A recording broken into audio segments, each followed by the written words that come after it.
Hi everyone, it's Natalie with DesignToTheNines.com. Stay tuned because I'm going to show you how to take off-the-shelf drapes and turn it into something customized that looks great in your room.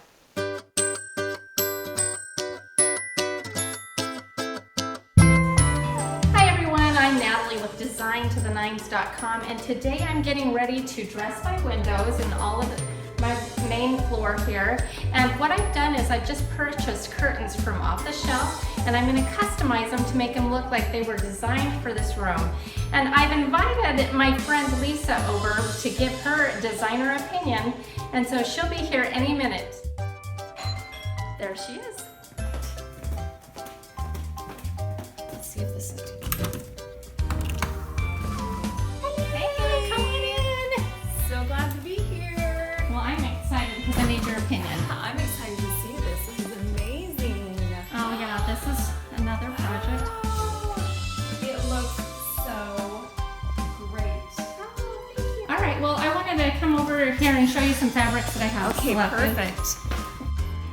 All right, so Lisa, this is my panel. I like the grommet top just because I find that it opens and closes well, and then it lays nicely. And so it's just a pre-bought panel from a store, and I want to give it a customized look.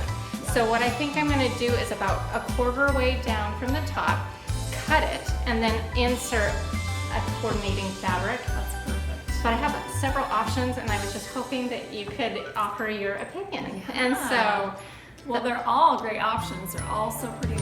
Any of them would be wonderful, but let's pick the one that's going to work best for your house. awesome. Okay, so a lot of these, I'll show you which ones I'm already using in the room, and then one of them is not. It would be introducing a new fabric. So we've got the green houndstooth, which I've gotten in like a couple of other places, and you know, it can add a little bit of contrast. Nice. Yeah, that looks good. And then I've got my Ecot tapestry one that kind of has all of the colors of the room and ties the whole room together. Yes. So love that one. that's an option. Yeah. And then I have this navy blue, which would be kind of more tone on tone. I'm not sure if it matches up quite perfectly, but it's an option that we could consider. Yeah, that's nice. And then there's this other one, and it would just be introducing yet another pattern into the room, but you know, maybe that's the look that I want to go with. Well, so what do you think? Yeah, well, I like this one because it's got the lime green in it that's in the houndstooth, and you said you have pillows, right? Yep. So you've got pillows that would match and coordinate with the green, and the green in here, and this beautiful navy color. And I also really love how you're mixing kind of like the feel of things. You know, you've got this smooth velvet right here, and then you've got a little more texture right here. Yeah. And you've got the silver grommets, which I love. And that I love shiny things because it reflects. Just a little bit of light back in the room, I think, makes a big difference. So if I were choosing, they're all fantastic, but I would probably go with this one. Awesome. Secretly, that was my favorite, so right on. Good choice. Well, good choice. So thank you for coming over. Just a quick visit. Yeah. You guys, you need to check out her channel. So I'm going to put the link below. So I'm ready to start the alterations of my off-the-shelf curtains and make them look custom. Now, after measuring all of the windows, I've decided that 17 inches is a good place to make our cut. So we're going to measure 17 inches down, and that's right there. And I'm going to put a pin where I'm going to make the cut, and I'm going to remove the curtains and start the alteration. Okay, so I wanted to talk to you a little bit about how I'm going to go about cutting my custom fabric insert, because there's a little bit of extra steps that I'm going to need to take because of the fabric I chose. So for example, say I had chosen this fabric to act as the insert. It would be fun, it would add a little pop of color, and there's no real pattern repeat. You could cut it at any length and not worry about that. Another option I had considered was the houndstooth. Also not as big a problem because it has like a 1-inch pattern repeat. So not a lot of concern in cutting this. However, I have chosen to go with this Ecot. You can see right here that the pattern repeat is about 19 inches. So we can't just cut it anywhere because then each panel would look different and it just wouldn't feel tailored or concise. So I have to take this into consideration when I am cutting each panel. Now, the curtains are about 14 inches too short, and so I need to allot for some seam allowances. Fortunately, we're leaving the finished bottom, so I don't need to take that into consideration. But I do need to take into consideration each seam on either side, and it's going to take a little bit of the blue and a little bit of this, so I need to keep that in mind when cutting my fabric. Now, when you do a seam allowance, the average is about 5/8, so you can do anywhere from a 1/2 inch to 3/4 inch, and I'm going to do a 1/2 inch. So I am going to add 2 inches to what I need, so each panel is going to be 16 inches. Now the pattern repeat again is 19 inches.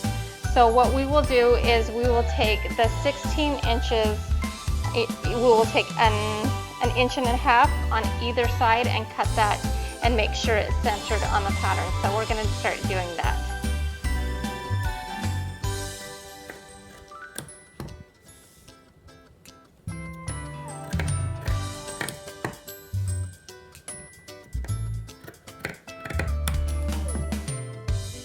Okay, so after the first cut, it should all be easier because you have a pattern to follow. You can just line it up and cut on either side of it, making the process all that much easier.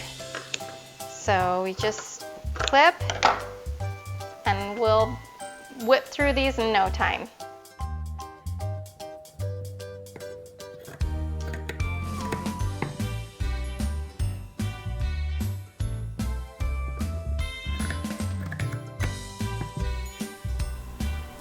You guys, I am such a nerd. My wireless mic battery died and I didn't even realize it until after I finished making the drapes and started editing this video. In these video clips, I am simply telling you the importance of pinning the panels right sides together, starting from the center and moving out. I started with the top panel and then I moved to the bottom section.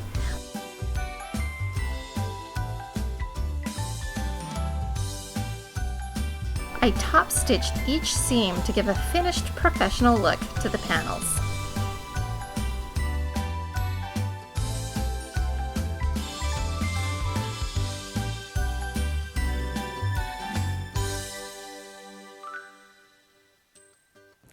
Okay, so now we need to finish the outside edge of our panel, and you can see that I have just rolled it in on itself and lined it up with the existing panel.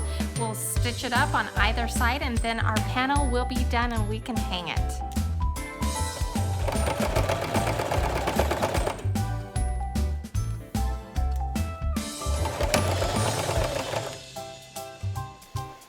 Okay, so my drapery panels are finished. I'm thrilled with how they turned out. As you can see, not only are they long enough now, but they can also tie in with my whole look of my living room as well as my main floor. So I'm going to take you on a tour. Let's go. Okay, so here is my family room.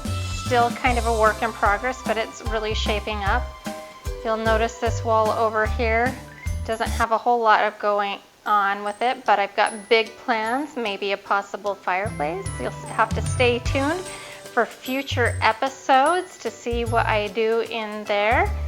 But as you can see, those off the shelf curtains really worked out nicely and really give a nice finished and polished look. Go over here. You can see I've got my table set for a Thanksgiving meal. And there you have it. You can do this too. It's super easy. It's straight stitching at its finest. Go get some curtain panels, get a little bit of fabric, customize your curtains to get a really nice polished, finished look. You've got this. Can you do me a favor? In the comments below, tell me what kind of design, home improvement, or real estate problems you're having an issue with. I'd love to try and solve them for you with more great tutorials. So make sure you subscribe to this channel, make sure you follow me on all of the major social media websites, And definitely you're going to want to stop by my website, designforthenines.com, to get your free ebook on how to add value to your home right now. Thanks so much for watching.